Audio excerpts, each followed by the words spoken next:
El jueves 19 de septiembre de 1985, un fuerte sismo de 8.1 grados en la escala de Richter sacudió con violencia la Ciudad de México.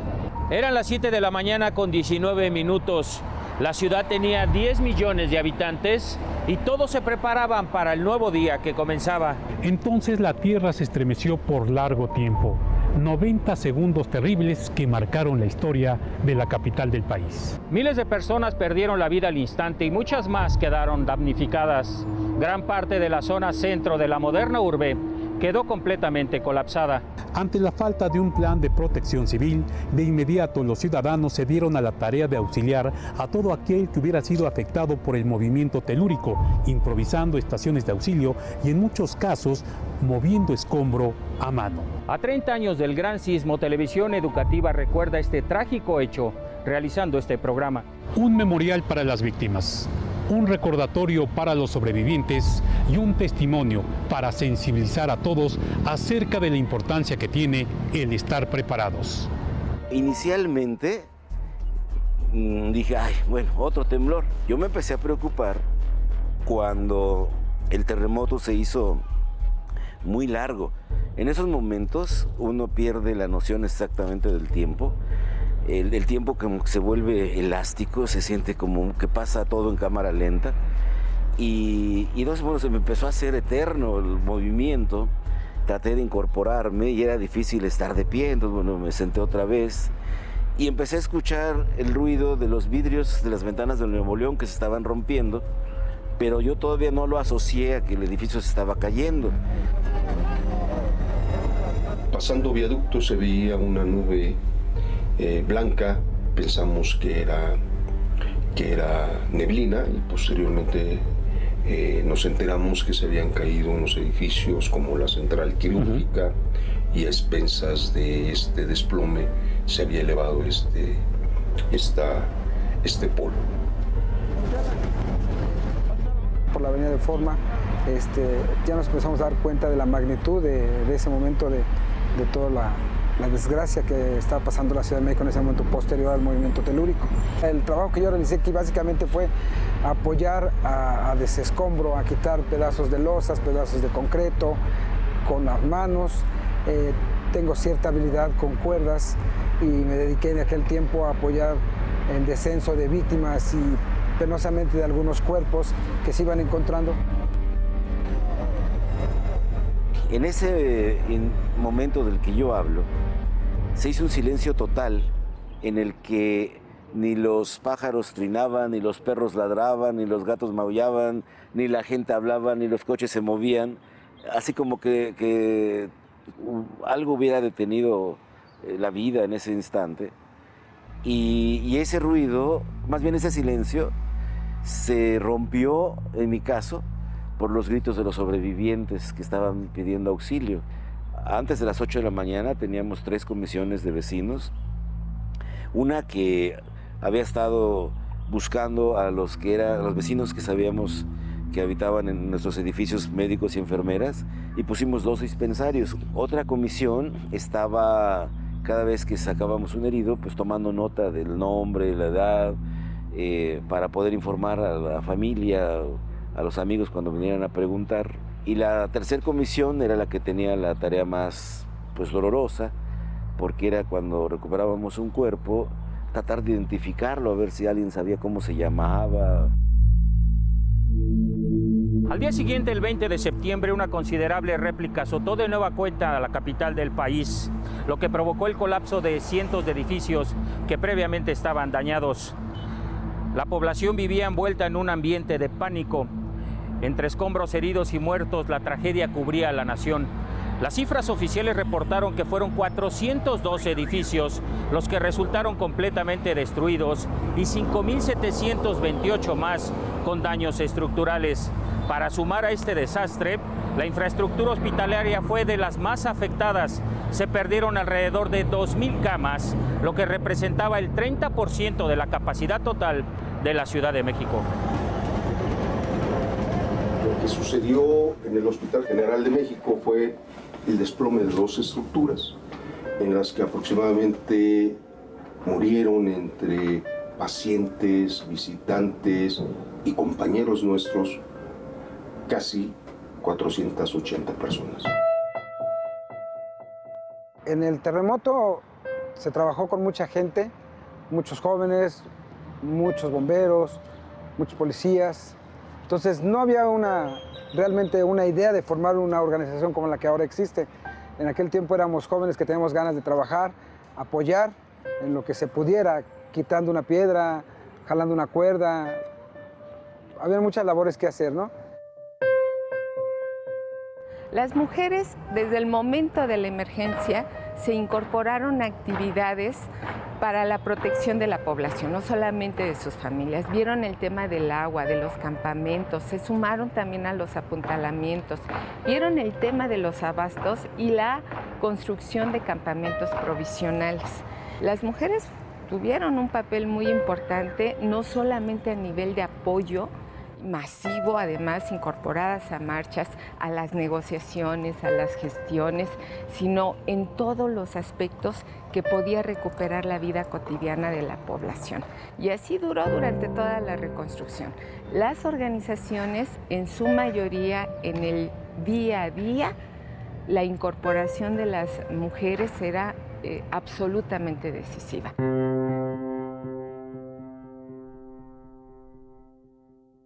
Pues realmente nadie pensaba en que se fuera a caer o que se fuera a desmantelar.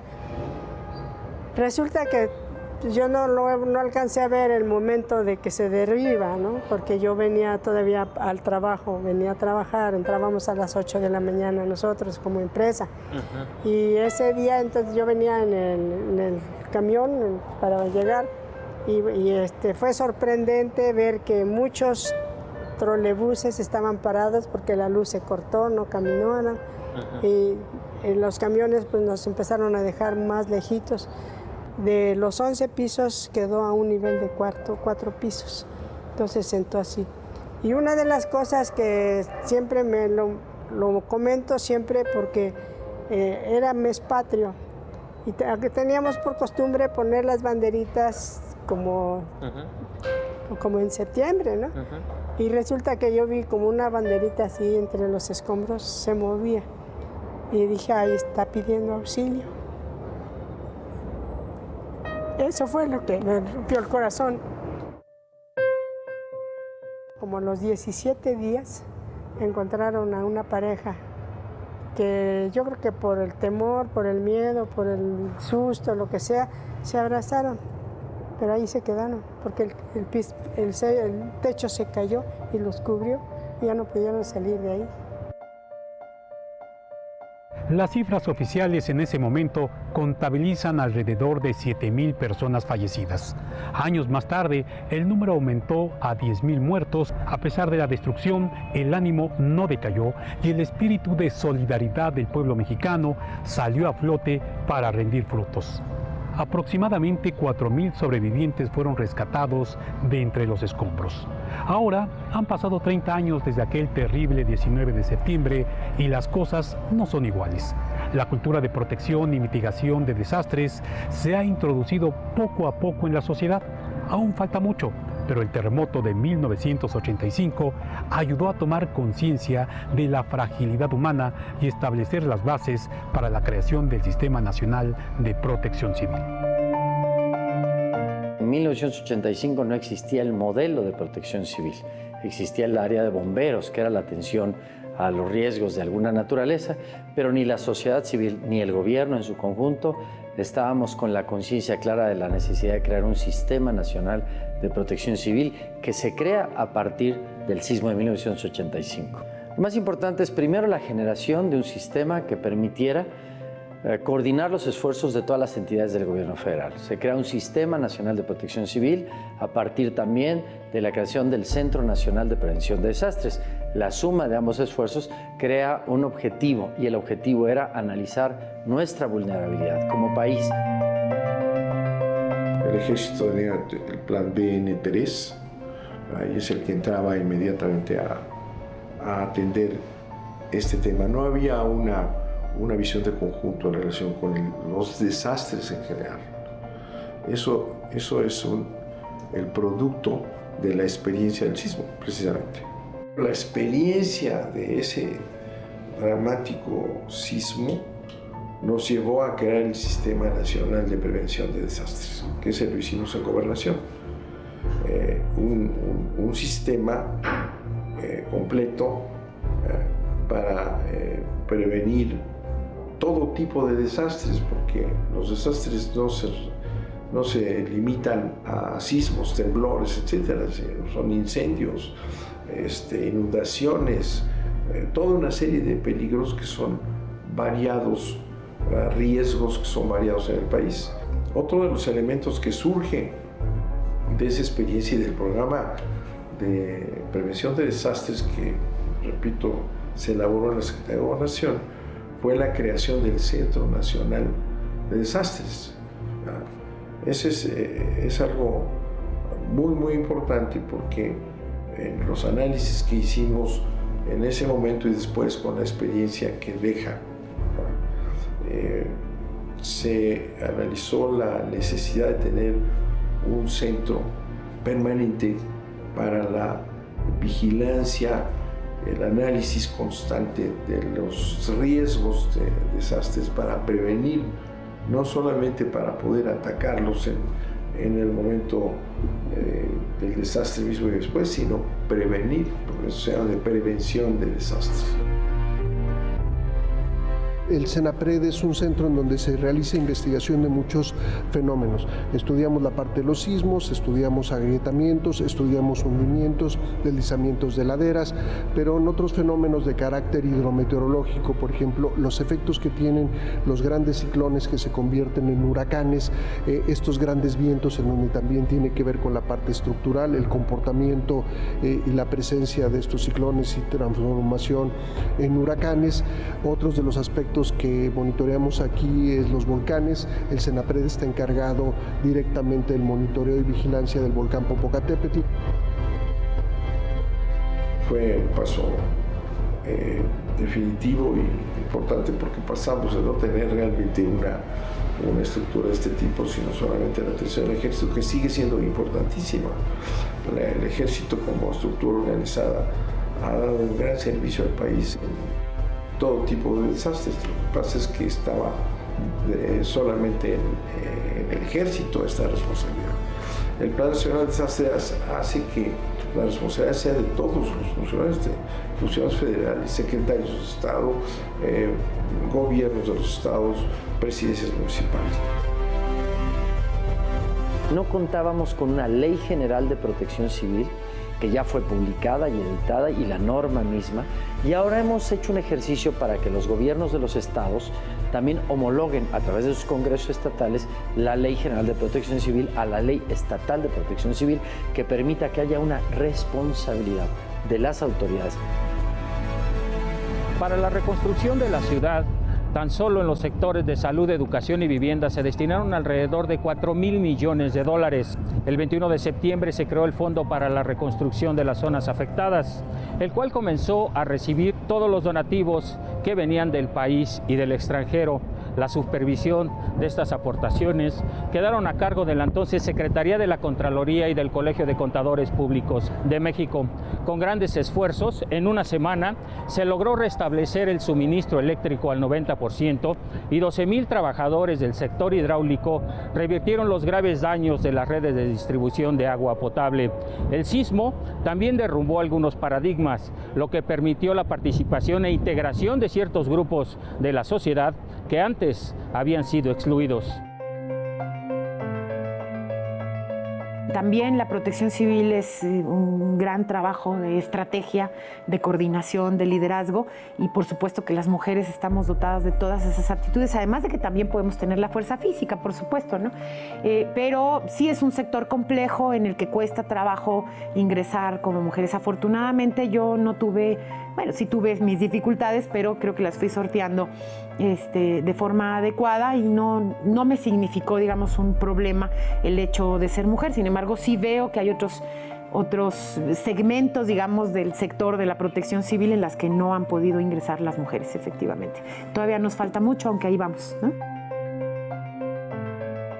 En 1985, el sismo nos tomó desprevenidos a todas y a todos los mexicanos, en particular a los gobiernos tanto local como federal de aquella época.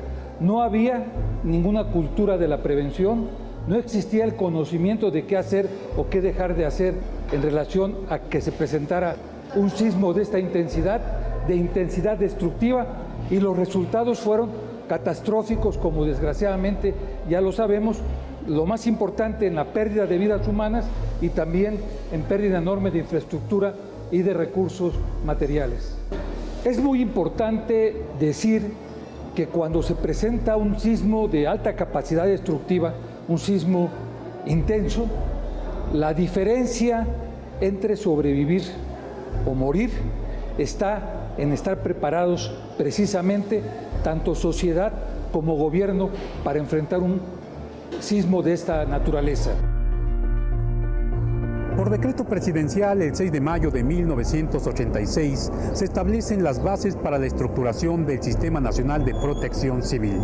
El SINAPROC fue concebido como un conjunto orgánico y articulado de relaciones entre las entidades del sector público entre sí, con las autoridades de los estados y los municipios y con las organizaciones de los diversos grupos sociales. Todo esto con la finalidad de efectuar acciones destinadas a la protección de los ciudadanos contra los peligros y riesgos que se presenten en la eventualidad de un desastre. Su órgano rector es la Secretaría de Gobernación, a través de la Coordinación Nacional de Protección Civil, de la que dependen la Dirección General de Protección Civil y el Centro Nacional de Prevención de Desastres. Ese sismo nos mostró dos cosas. Primero, la capacidad que tiene el pueblo mexicano de responder. Todo el mundo se volcó a tratar de ayudar, a rescatar a todos los que estaban en desgracia, y esta situación nos puso como evidencia que teníamos que estar organizados, porque no solo dependemos de la buena voluntad y el interés de la gente, sino de que las cosas estén organizadas para poder atender una emergencia de esta índole. Al paso de 30 años ha surgido la protección civil como uno de los elementos en donde la prevención es la parte más importante. ¿Por qué? Porque estos fenómenos, como lo fue el sismo del 85, son fenómenos naturales. No los podemos detener, no los podemos predecir, y lo que sí podemos hacer es actuar para que el efecto de ellos se disminuya o se mitigue. El papel del Servicio Sismológico, su misión, el principal es dar a conocer, dar la información en el menor tiempo posible de la actividad sísmica que ocurre en la República Mexicana. Ese es el punto número uno. Como mencionaba, esto quiere decir que se dé la información básicamente en cuestión de minutos, principalmente si es un sismo importante para protección civil, para las autoridades que llevan auxilio y que ven todos estos asuntos. Es importante tener la información adecuada en cuestión de minutos. La ciencia de los temblores estaba muy poco desarrollada, y poco a poco vamos desarrollándola, y en el caso actual en México tenemos más de 40 estaciones sismológicas en casi todos los estados, bueno, por los estados donde tiembla, porque no todos. Y desarrollamos un programa de estudios que yo pienso que es uno de los mejores del mundo. Después del sismo, el tremendo daño que hubo en la zona 3 del DF, ya se empezó a modificar el tipo de construcción. Edificios de estructura de acero, como las que vemos en la zona de Reforma, no los había en el 85. La situación actual es totalmente diferente. En 1989 se dio lugar a otro avance más en materia de protección civil. se inició el desarrollo del sistema de alerta sísmica para la Ciudad de México, con 12 estaciones sismosensoras que cubren de forma parcial la costa de Guerrero. Años después, en 1999, se estableció el sistema de alerta sísmica para la ciudad de Oaxaca, que en ese entonces contaba con 37 estaciones en la costa del estado. En 2005, la Secretaría de Gobernación determinó que ambos sistemas deberían de trabajar en conjunto, lo que dio origen al Sistema Sismológico Mexicano, pionero en brindar el servicio de alertas públicas. Hoy en día el sistema cuenta con tecnología de punta, fuentes de energía autónomas, un sistema de monitoreo y supervisión automático. Pero recuerde, cuando suena la alarma, usted tiene 60 segundos para actuar de manera eficaz y evitar la mayor cantidad de daños posibles.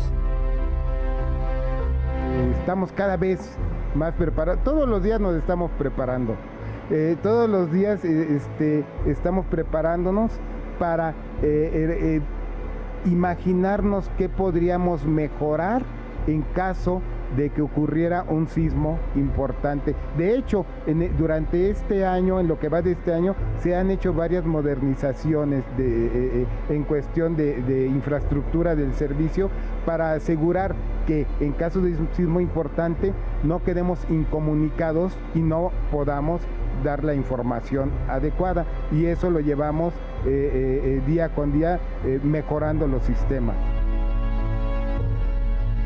El centro se ha hecho cargo de mantener el servicio, casi 80-90 sensores distribuidos en diferentes lugares de la ciudad donde hay suelos de tipo característico, y estos efectos que se miden eventualmente son acelerogramas útiles para hacer diseño de normas de construcción. Nosotros podemos medir el sismo en el lugar donde se genera y transmitir automáticamente a la ciudad que queremos proteger para que sepan que está ocurriendo el sismo y que se protejan, porque ya la onda va a llegar un poco después del aviso recibido. El problema es de que, por ejemplo, los simulacros a veces son simulaciones. La gente simula que está en el simulacro y no lo toma en serio. Dice, ay, mira, vamos a tomar un café aprovechando el simulacro, ¿no? En la escuela, ay, mira, otro recreo. Otros, no, ni salgas, es un simulacro. Falta conciencia. A los niños toman en las escuelas el simulacro como pues, un ejercicio más. No se les brinda información, ¿no?, para ubicarlos en un contexto histórico de por qué se hace eso, que entiendan, bueno, la gravedad de los problemas que pueden vivir. Y a nivel de gobierno, aunque ya hay una coordinación de protección civil que depende de la Secretaría de Gobernación, bueno, el mismo hecho de que sea una coordinación y no una secretaría, debería ser una secretaría que trabajara esto, hace que todavía no tenga el nivel que debe de tener. La Ley de Protección Civil establece un marco en el que señala que un elemento fundamental de la protección civil es la participación de la población. Y nosotros somos los excluidos de todos los programas y proyectos de protección civil. Nosotros entendemos a la protección civil como una herramienta indispensable, la cual debe de ser dada a conocer a toda la población civil, y más que darla a conocer es ponerla en práctica. Poner en práctica simulacros con base al riesgo que tengan dentro de sus áreas donde trabajan, donde se encuentran habitando, y darle vida a esos programas en el aspecto de simulacros, estar prevenidos, atender las recomendaciones antes, durante y después de una situación de este tipo, prepararse, las familias prepararse con los medicamentos que su familia usualmente consumen, prepararse con agua, prepararse con algo de insumos alimenticios, prepararse a lo mejor que consideramos que puede ser a lo mejor algo difícil, con algo de dinero, elaborar un plan de evacuación, elaborar un plan familiar, en decirle, si llega a haber una emergencia, nos vamos a concentrar en un punto fuera de esa área de riesgo y ahí vamos a llegar toda la familia. Podemos prevenir, desvivir, y solo a través de llevar a cabo estas acciones también podremos entonces contestar la pregunta con la que iniciamos la entrevista. ¿Estamos mejor preparados Yo pasaría a la pregunta, ¿estaremos mejor preparados si todos vamos participando? Y la invitación es participar en el simulacro, promover simulacros entre sus hijos, entre sus familias, y esto hará que entonces como mexicanos estemos más seguros ante un evento que no podremos evitar. Tenemos que aterrizar todos estos protocolos, todas estas tareas en políticas públicas, tienen que ser aceptadas por la gente, y también lo que hay que reconocer es que la ley nos obliga a todos, no solo a instituciones, sino está hecha para que nosotros estemos también comprometidos.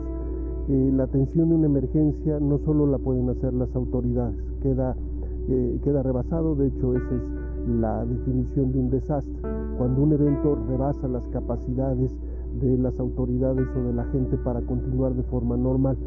Entonces, ante un evento importante, la ciudadanía en conjunto con las autoridades de todos los niveles de gobierno, lo que se pretende hacer es actuar de una manera coordinada para que en caso de que sea necesario se lleven a cabo los rescates. A partir de la tragedia de 1985, la cultura de los simulacros ha permeado a la sociedad capitalina. Cada vez es más común para los habitantes de la Ciudad de México participar en ellos. Un simulacro es un ensayo sobre cómo se debe de actuar en caso de una emergencia. Se tiene que seguir un plan previamente establecido, basado en procedimientos de seguridad y protección. Para esto, el Sistema Nacional de Protección Civil, en su página de internet, pone a disposición del público la guía práctica de simulacros, en la que se destaca la importancia de asignar responsabilidades a los miembros de la familia para que coordinen el evento y la evaluación de los resultados. Cuando suena la alarma de sismo, de manera inmediata, está establecido, de acuerdo al protocolo, salen mínimo cinco helicópteros. De manera instantánea salen 5, los cuales se distribuyen en 5 zonas del Distrito Federal, o sea que hablamos de la zona norte, la zona sur, la zona oriente, la zona poniente, la zona centro. Se hace una evaluación preliminar, precisamente en ese sobrevuelo, una evaluación preliminar de la situación de cómo se encuentra la ciudad, cada una de sus zonas, tanto habitacionales como centros comerciales, escuelas, la movilidad de las personas, un diagnóstico y evaluación preliminar de la situación. Todo ello se lleva a cabo en un lapso no mayor de 15 minutos. Se va reportando de manera inmediata. En este mismo sentido, si llegara a haber algunas situaciones de gravedad que se requieran, por ejemplo, que haya personas accidentadas o haya heridos, inmediatamente también los helicópteros salen las ambulancias, los helicópteros ambulancias para atender las emergencias que se requieren. Y pues digamos que la universidad es la primera institución del país en tener una unidad canina de búsqueda y rescate especializada en eso. Había en otras materias, pero no en búsqueda y rescate. La universidad en este sentido pues se convierte en la primera institución en tener una unidad canina de búsqueda y rescate. Pues se ha trabajado mucho, pero yo creo que un poco también la comunidad nos dejamos en el pensamiento de que el gobierno, las instituciones van a hacer todo por nosotros. Yo creo que ahí sí hay mucho rezago.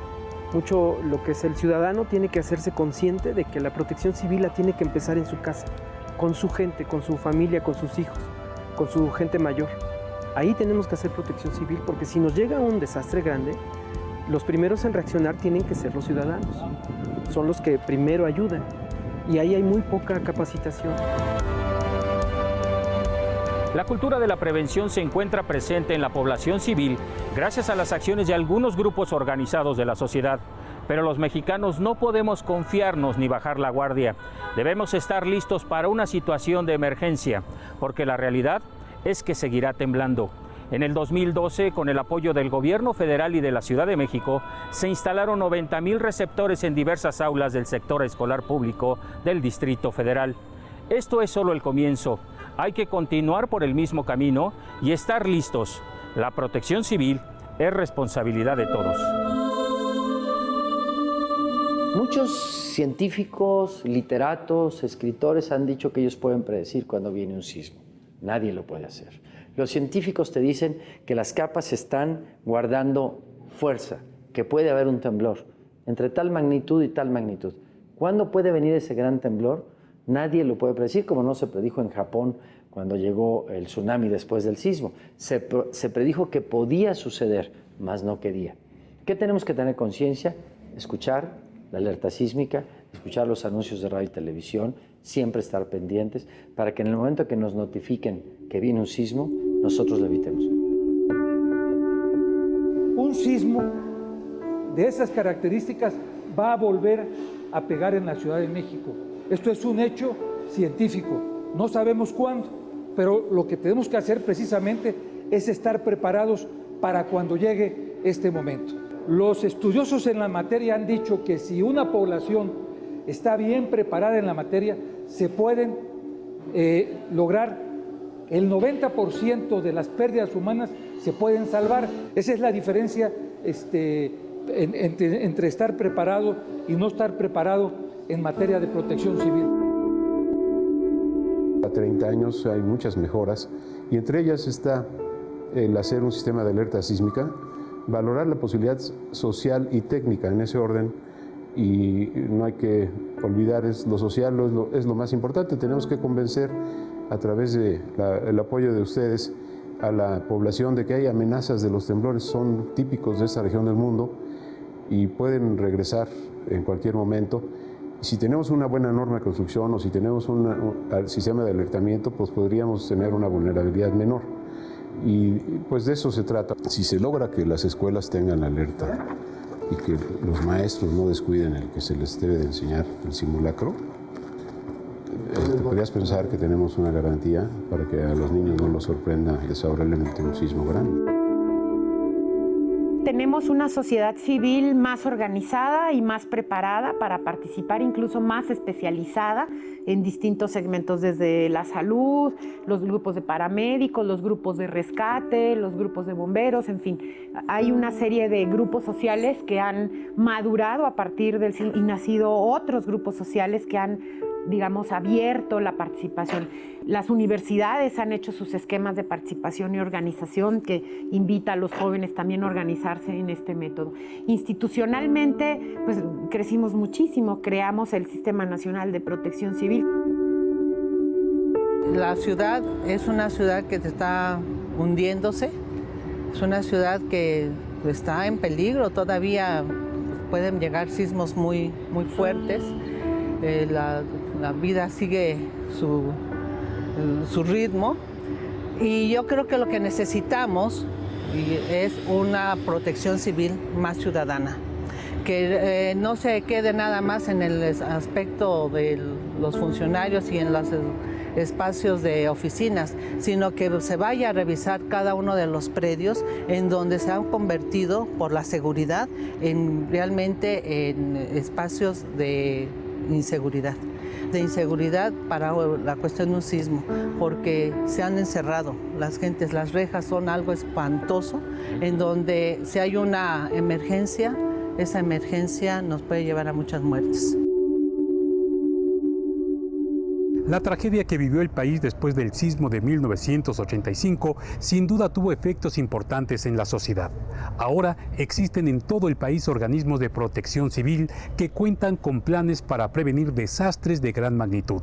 Sin embargo, la participación social en el Sistema Nacional de Protección Civil ha sido mínima debido a la escasa promoción que se le da a la materia. Por esto es preciso destacar que nunca es suficiente y está en cada uno de nosotros el estar listos para reaccionar de manera correcta ante cualquier situación de peligro.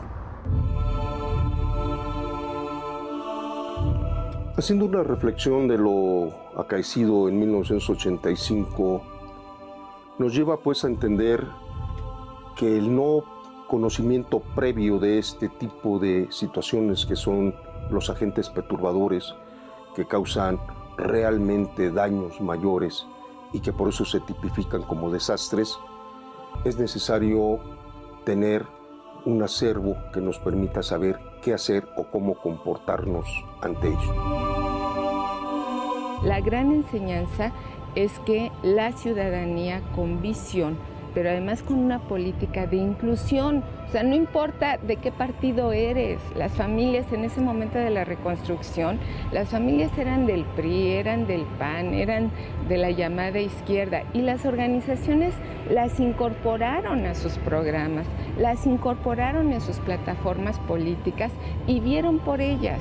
Una gran enseñanza es que la ciudadanía organizada, con esta visión no de partido, sino de ciudad, pues da grandes pasos. Lo que se logró fue que conociéramos nuestros derechos, lo que conociéramos que estábamos siendo explotadas y que no era una gran cosa que nos daban.